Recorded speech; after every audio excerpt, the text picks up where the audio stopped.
I'm Nate Eaton in the EastIdahoNews.com newsroom talking with Joseph Scott Morgan, an experienced death investigator. Joseph Scott, is that what you call yourself? Yeah, in a former life. Now I'm a professor of forensic science at Jacksonville State University in Jacksonville, Alabama. Tell me how many deaths you've investigated over the course of your career. Uh, Rough estimate, and this is not just homicides, this is all deaths, roughly 10,000. I was the senior investigator with the medical examiner's office in Atlanta, and prior to that, I was with the coroner in New Orleans. Wow, 10,000. Okay, so yeah, you definitely know what you're talking about when it comes to this issue. And let's talk about Gabby Petito. Her body was discovered Sunday, Grand Teton National Park. Right. Let's say you're called to the scene. What are the first things you do once you find that body? Well, obviously, the first thing that you have to do is lock it down, secure that scene, which, you know, in their press releases, that's what they've talked about. The FBI specifically has talked about keeping everybody away. Don't come anywhere near this area. Don't interfere with law enforcement. Because, Nate, you have to consider this wilderness area out there. And from what I understand, I heard a reporter this morning talking about with a drone view, they had noted that you could actually see her body. And so what that tells me is that she was not buried. She was actually just kind of left on top of the ground. How horrible is that? And so you can have evidence that's scattered everywhere. Let's keep in mind that, you know, the last time she was seen, or the last time that van was seen, I think, correct my math if I'm wrong, I think it was like the 27th of August by the vloggers that were driving down that road. And they made note of the van at that particular time. Well, no one's seen hide and hair of her since that period of time. And that's just a rough estimate. If she's been down that long, we're talking roughly 20 days. And rugged terrain, and not to mention environmental conditions, are very, very hostile out there. It got super hot for a little while, and then the temps dropped. So that's going to dictate the status of the body and what happens to the body during that period of time. Are they going to be able to determine how long she actually has been dead?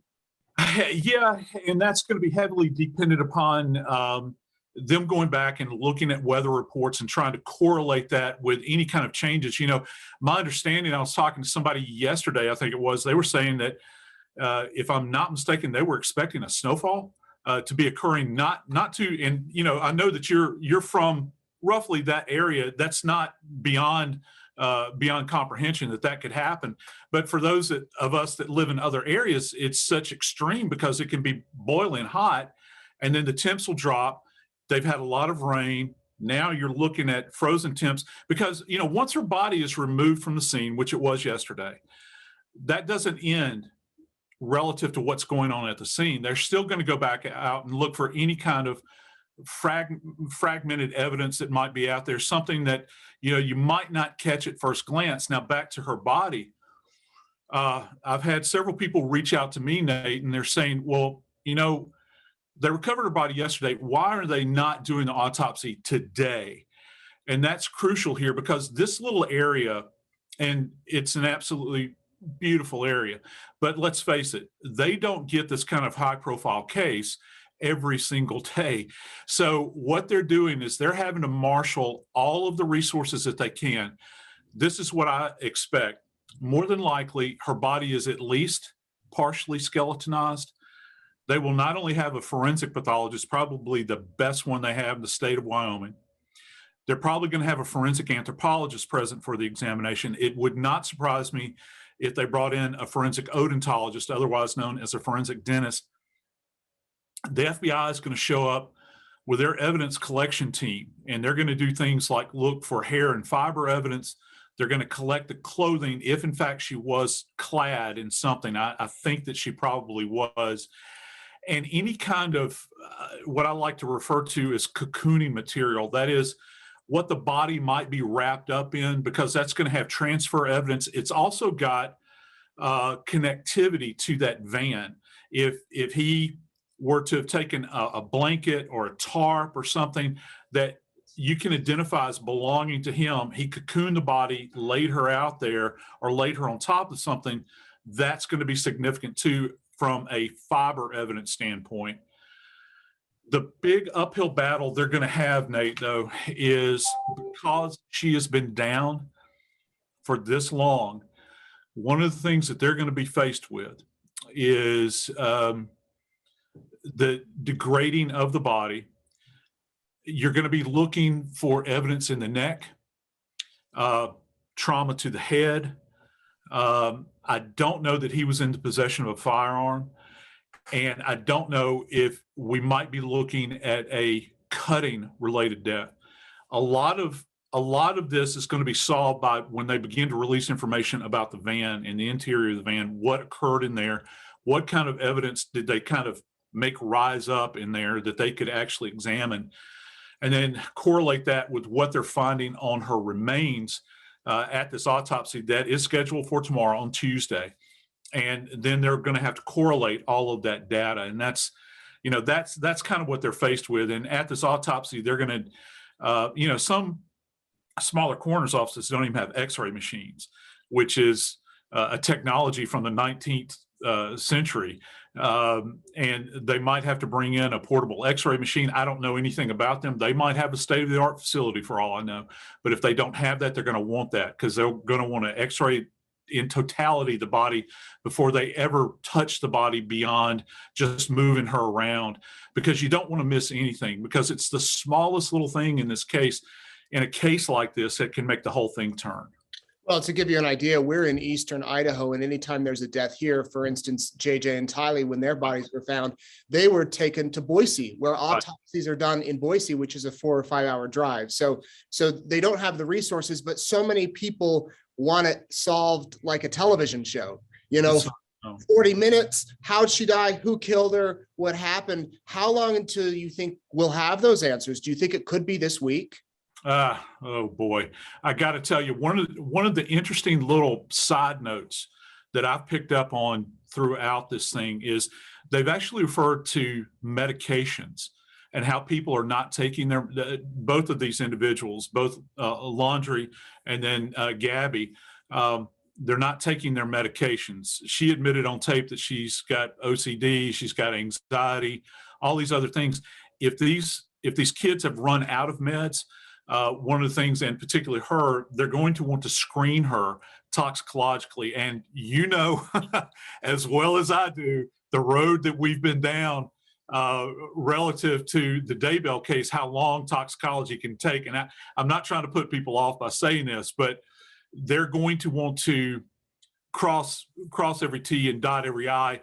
And unfortunately, toxicology doesn't turn around very quickly. And to make matters even more complicated is the fact that you're dealing with decomposition. And so you have to ask the question, will there be blood available? Will there be vitreous available? Are there any other body fluids like vitreous fluid from the eye that they can actually draw? Or are they going to be dependent upon specifically examining the organs? One of the places that we go to, for instance, and I'm not trying to be too graphic, I just want people to understand that is we examine the liver, and that's something that can actually be examined by the toxicologist, and hopefully they can come up with a result to see whatever is in the system. They're not going to leave any stone unturned. Keep in mind, Nate, that I don't know, I don't have a real barometer for this. Maybe you guys do. When was the last time that this little area of the country had this kind of spotlight on it? Oh. So they're going to want to be very, very careful. And hey, and the same with the folks down in Northport, Florida.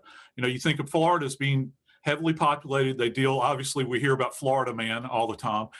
There's a lot of cases down there, but when you begin to think about it with the Laundrie family, what in Northport, what kind of spotlight do they have on themselves on a regular basis, in that little jurisdiction down there? So on both ends, the authorities are really going to be taking their time on this case, Nate.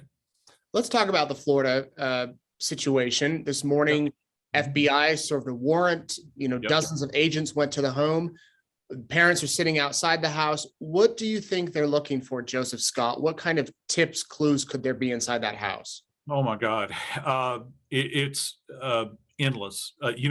She was actually domiciled there. Gabby was domiciled at that address for a protracted period of time. And there's been a lack of clarity, I think, kind of in this narrative regarding, her and Laundrie were allegedly engaged for a time. They're no longer engaged, but yet they go on this long trip. Then there's been this story about how her belongings may have been removed from the house. The van went back to the house before the family got their hands on it. What was moved out of the van and into the house, what was extricated from the house and taken, by someone and deposited elsewhere, that might be linkage between her and what has become of her. So they're going to be going over everything. The FBI has a team there now, as you well mentioned just a moment ago, and they're going to go over, they'll have a search warrant. They're going to, trust me, they're going to go over this house stem to stern. There's a lot of people that have a lot riding on this because this guy is in the spotlight, this Brian Laundrie. His folks said the last time they saw him was on Tuesday. How do you not have police sitting on this guy's house? How do they not know where he is? And then his car turns up at this nature preserve, but the parents go out and pick it up and bring it back to the house. And they know what kind of potential mental state he's in. I've had cases before where people have been accused of horrible homicides, and the family say, listen, we haven't seen him, but we know he's suicidal. He might harm himself. Why aren't the parents showing up to the cops with their hair on fire saying, oh my God, you got to help our son? I don't see an urgency there. So I think that's kind of a tell, moving forward as to where the parents are, their state of mind, and certainly where the police are. They're going to, again, look under every possible rock. Yeah, well, you raise a point that so many people are asking about the parents, about why haven't they said anything? Joseph Scott, I've got to ask you, you've investigated 10,000 deaths. What is it about this one that has captivated so many people? You're the second person that's asked me that question. I don't know, because you and I have covered a lot of deaths together just over our short acquaintance. And I'm kind of a barometer for it because I make these appearances on these various shows and whatnot. And there's a lot of stuff that goes before my eyes that is some of the most horrific things that you can imagine. And I'm not diminishing this case. The only thing I can think of is youth. You've got two young people that are on this cross-country trek. She's plugged into social media. She's documenting this thing. I think it's something that a lot of the younger generation can kind of, identify with, that, wow, that, but for the grace of God, there go I, that could happen to me. It's a set of odd circumstances. People begin to put themselves in her position. She's sitting there on the side of the road. We have the videography of this young woman weeping on the side of the road, and that really tugs the heartstrings, doesn't it? I think for a lot of people, and I think a lot of people wish that they could reach out to that little girl and that was in that videotape at that moment in time, if they could, and try to help her. And then, the public kind of sees her kind of vanish off and that's the last time she's really, there's really a note of her in the world of the living. And so I think that it's tugging at people's heartstrings. I think that the social media aspect, youth, that sort of thing, I think that it's really captured the nation's imagination. Sure has. I tell you what, the interest in this case is mind blowing, and we're kind of just getting started. It's just a relief that we know where she's at. Now the question is, where is he, and what happens from here? Joseph Scott Morgan, thanks so much. Is there anything that you want to add? I don't know. I think that, my biggest fear about this, Nate, is that people see stuff like this and they're afraid, people are afraid to go out of the house already, and this just makes people, many times it can make them more fearful. Don't go out and enjoy the beauty of nature. Go out and enjoy your family, live life to its fullest, because none of us are promised tomorrow. Yeah. Joining us from Jacksonville State University, the Center for Applied Forensics, also the author of Blood Beneath My Feet. If you want to check that out, we appreciate it. Thank you so much, Joseph Scott. My pleasure, Nate.